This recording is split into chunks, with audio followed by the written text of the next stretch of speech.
ನಮಸ್ತೆ ವೀಕ್ಷಕರೇ, C S ಫ್ಯಾಷನ್ಗೆ ಸ್ವಾಗತ.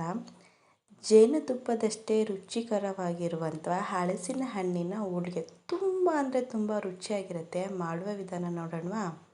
ನಾನಿಲ್ಲಿ ಹಲಸಲೆಣ್ಣೆ ತೊಗೊಂಡಿದ್ದೀನಿ. ನೀಟಾಗಿ ಬಿಡಿಸ್ಕೋಬೇಕು. ನೀಟಾಗಿ ಬಿಡಿಸ್ಕೊಂಡು ಕಟ್ ಮಾಡ್ಕೋಬೇಕು. ಕಟ್ ಮಾಡ್ಕೊಂಡಾದಮೇಲೆ ಒಂದು ಮಿಕ್ಸಿ ಜಾರಿಗೆ ನಾವು ಸ್ವಲ್ಪ ಕಾಯಿ ಏಲಕ್ಕಿನ ಪುಡಿ ಮಾಡಿಟ್ಕೋಬೇಕು. ಅದೇ ಮಿಕ್ಸಿಗೆ ನಾನು ಹಲಸಿನ ಹಣ್ಣು ಮತ್ತು ಬೆಲ್ಲ ಕರಸಿ ಇಟ್ಕೊಂಡಿರೋದು ಹಾಕ್ಕೊಂಡು ಚೆನ್ನಾಗಿ ರುಬ್ಕೋಬೇಕು. ಕಣಕ ರೆಡಿ ಮಾಡ್ಕೊಳ್ಳೋಣ. ರುಬ್ಬಿ ಇಟ್ಟಿರುವಂತಹ ಹಲಸಿನ ಹಣ್ಣು ಹಾಕ್ಕೊಂಡು ಒಂದು ಪಾತ್ರೆಗೆ ಸ್ವಲ್ಪ ತುಪ್ಪ ಹಾಕ್ಕೊಂಡು ಚೆನ್ನಾಗಿ ಮಿಕ್ಸ್ ಮಾಡ್ಕೊಳ್ಳೋಣ. ಮೀಡಿಯಮ್ ಉರಿಗಿಂತ ಕಡಿಮೆ ಉರಿ ಇಟ್ಕೊಂಡು ಚೆನ್ನಾಗಿ ತಿರ್ಗಿಸ್ಕೋಬೇಕು. ಇದಕ್ಕೆ ಕಾಯಿ ಪುಡಿ ಮಾಡಿಟ್ಕೊಂಡಿದ್ವಲ್ಲ ಅದನ್ನು ನೀಟಾಗಿ ಹಾಕ್ಕೊಂಡು ತಿರ್ಗಿಸ್ಕೊಳ್ಳೋಣ. ಚಿರೋಟಿ ರವೆನ ಚೆನ್ನಾಗಿ ಹುರಿದಿಟ್ಕೊಂಡಿದ್ದೀನಿ, ಅದನ್ನು ಕೂಡ ಇದಕ್ಕೆ ಹಾಕ್ಕೊಂಡು ಮಿಕ್ಸ್ ಮಾಡ್ಕೋಬೇಕು. ಸ್ವಲ್ಪ ಗಟ್ಟಿ ಆಗೋಕ್ಕೋಸ್ಕರ ಚಿರೋಟಿ ರವೆ ಹಾಕ್ಕೋಬೇಕು. ಹಂಗೆ ಕೈ ಆಡಿಸ್ತಾನೆ ಇರಬೇಕು ನೋಡಿ, ಈ ಥರ ಅದಕ್ಕೆ ಗಟ್ಟಿ ಆಗಬೇಕು. ಕಣಕ ಆಯಿತು, ಈಗ ಹೂರ್ಣ ಮಾಡ್ಕೊಳ್ಳೋಣ.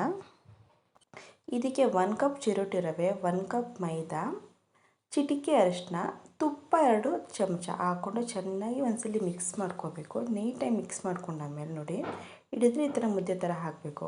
ಇದಕ್ಕೆ ಸ್ವಲ್ಪ ನೀರು ಹಾಕ್ಕೊಂಡು ಚೆನ್ನಾಗಿ ಮಿಕ್ಸ್ ಮಾಡ್ಕೊಳ್ಳೋಣ. ಸ್ವಲ್ಪ ತೆಳು ಇರಲಿ, ಯಾಕೆಂದರೆ ಚಿರೋಟಿ ರವೆ ಹಾಕಿರೋದ್ರಿಂದ ಸ್ವಲ್ಪ ಇದಿರಲಿ. ಇದಕ್ಕೆ ಸ್ವಲ್ಪ ತುಪ್ಪ ಮತ್ತು ಎಣ್ಣೆ ಹಾಕ್ಕೊಂಡು ಚೆನ್ನಾಗಿ ನಾದಿಸ್ಬಿಟ್ಟು 1-2 ಅವರ್ ಹಾಗೆ ಬಿಡೋಣ.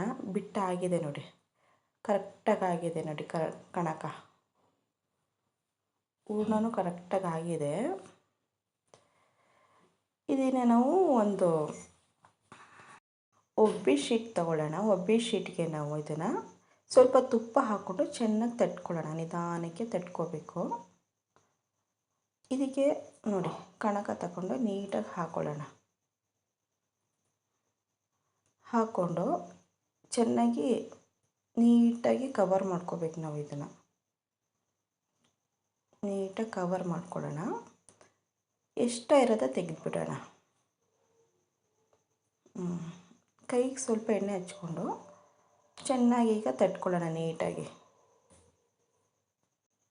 ಉಬ್ಬಿ ಶೀಟಲ್ಲಿ ನಾವು ಹೋಳಿಗೆನ ನೀಟಾಗಿ ತಟ್ಕೊಳ್ಳೋಣ. ನೋಡಿ, ಸಾಫ್ಟಾಗಿ ಬರ್ತಾಯಿದೆ. ನಿಧಾನಕ್ಕೆ ರೌಂಡಕ್ಕೆ ತಟ್ಕೋಬೇಕು. ಚೆನ್ನಾಗಿ ತಟ್ಟಾಗಿದೆ ನೋಡಿ, ಹೋಳಿಗೆ ಎಷ್ಟು ನೀಟಾಗಿ ಬಂದಿದೆ. ಈಗ ನಾವು ಒಂದು ಸ್ವಲ್ಪ ಸ್ಟವ್ ಮೇಲೆ ಇಟ್ಕೊಳ್ಳೋಣ. ತವ ಕಾದ ತಕ್ಷಣ ಸ್ವಲ್ಪ ತುಪ್ಪ ಹಾಕ್ಕೊಂಡು ಇದಕ್ಕೆ ಹೋಳಿಗೆನ ನೀಟಾಗಿ ಹಾಕ್ಕೊಳ್ಳೋಣ. ಹಾಕ್ಕೊಂಡಾದ್ಮೇಲೆ ನೀಟಾಗಿ ಒಬ್ಬಿ ಶೀಟನ್ನ ತೆಕ್ಕೋಬೇಕು. ತೆಗೆದ್ಬಿಟ್ಟು ಎರಡೂ ಕಡೆ ನಾವು ತುಪ್ಪ ಹಾಕ್ಕೋಬೇಕು. ನೀಟಾಗಿ ಎರಡು ಕಡೆ ನೀಟಾಗಿ ಬೇಯಿಸ್ಕೊಳ್ಳೋಣ. ಸ್ಟವ್ ಉರಿ ಮೀಡಿಯಮ್ ಉರಿಗಿಂತ ಕಡಿಮೆ ಇಟ್ಕೋಬೇಕು. ನೀಟಾಗಿ ಎರಡು ಕಡೆ ತುಪ್ಪ ಹಾಕ್ಕೊಂಡು ನೀಟಾಗಿ ಬೇಯಿಸ್ಕೋಬೇಕು. ನೋಡಿ, ಒಳ್ಳೆ ಫ್ಲೇವರ್ ಬರ್ತಿದೆ, ಘಮ ಘಮ ಅಂತಿದೆ. ತುಂಬ ಅಂದರೆ ತುಂಬ ರುಚಿಯಾಗಿ ಕೂಡ ಇರುತ್ತೆ ಹಲಸಿನ ಹಣ್ಣಿನ ಹೋಳಿಗೆ. ರುಚಿಯಾದ ಹಲಸಿನ ಹಣ್ಣಿನ ಹೋಳಿಗೆ. ಇದಕ್ಕೆ ತುಪ್ಪ ಹಾಕೊಂಡು ತಿಂದರೆ ತುಂಬಾ ಚೆನ್ನಾಗಿರುತ್ತೆ. ಈ ರೆಸಿಪಿ ಇಷ್ಟ ಆದಲ್ಲಿ ನನ್ನ ಚಾನಲ್ಗೊಂದು ಲೈಕ್ ಕೊಡಿ, ಶೇರ್ ಕೂಡ ಮಾಡಿ, ಬೆಲ್ ಐಕಾನ್ ಕೂಡ ಪ್ರೆಸ್ ಮಾಡಿ, ನಮ್ಮ ಚಾನಲ್ನ ಸಬ್ಸ್ಕ್ರೈಬ್ ಕೂಡ ಆಗಿ. Thank you for watching.